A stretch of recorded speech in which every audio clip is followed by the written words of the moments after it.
All right, so after we've checked out what y equals 2x squared looks like, and we notice that it stretches the graph, what do you think y equals 1 over 2x squared looks like? Well, how about we put it in our table of values one more time to see how it works. I know we've been doing this, I don't know how many times already, probably 4 or 5 times, but this is how you see it work. All right, so we're going to put 1/2 x squared in our table of values here, and of course our coordinate system at the end. Okay, we have our 3 columns, and again, let's do 3 down to -3. All right, so we have all our x values lined up, and what we're going to do yet one more time is sub in this x value in for x to find out our y. So we have half, remember we're putting it in brackets here, squared, 3 squared. We have to do our indices law, our exponent law first. So it's 3 times 3 is 9. Don't forget that half at the front. Okay, so we have a half times 9, which is 4.5. So our coordinate for this is 3 and 4.5. Okay, let's go down to the next one. Half of 2 squared. So 2 times 2 is 4, times a half is 2.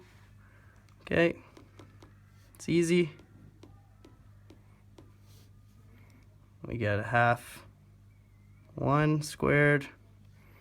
1 times 1 is 1, times a half is 0.5.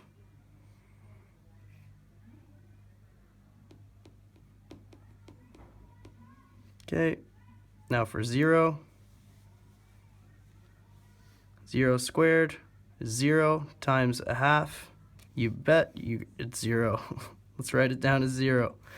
We got the origin one more time as our coordinate. That looks good.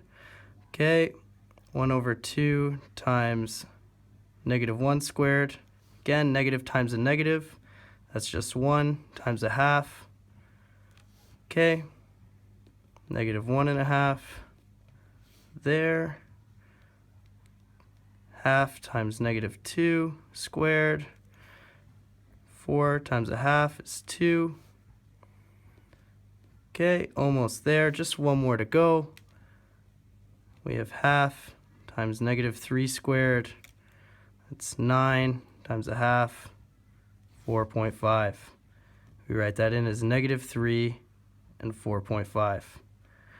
Okay, so we have all our coordinates. Now we're going to put it on our Cartesian plane here. Again, with our handy dandy red marker. Y equals half x squared. Got it. So let's go to our first coordinate, 3 and 4.5.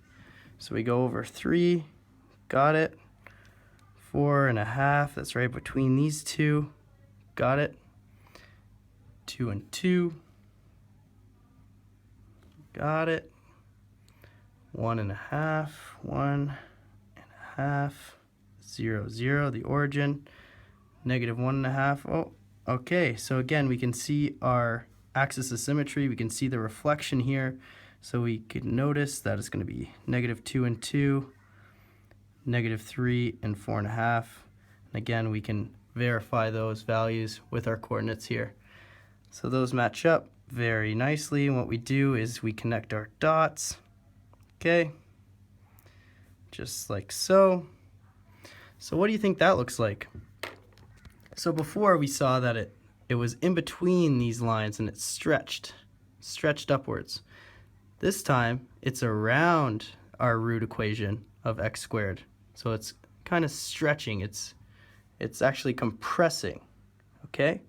So whenever we have a fraction, we're gonna know that it's compressing our root equation of x squared.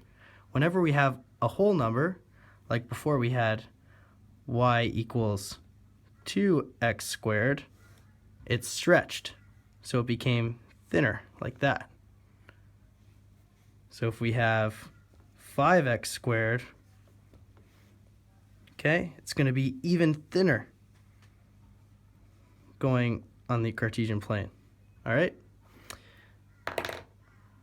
Great job.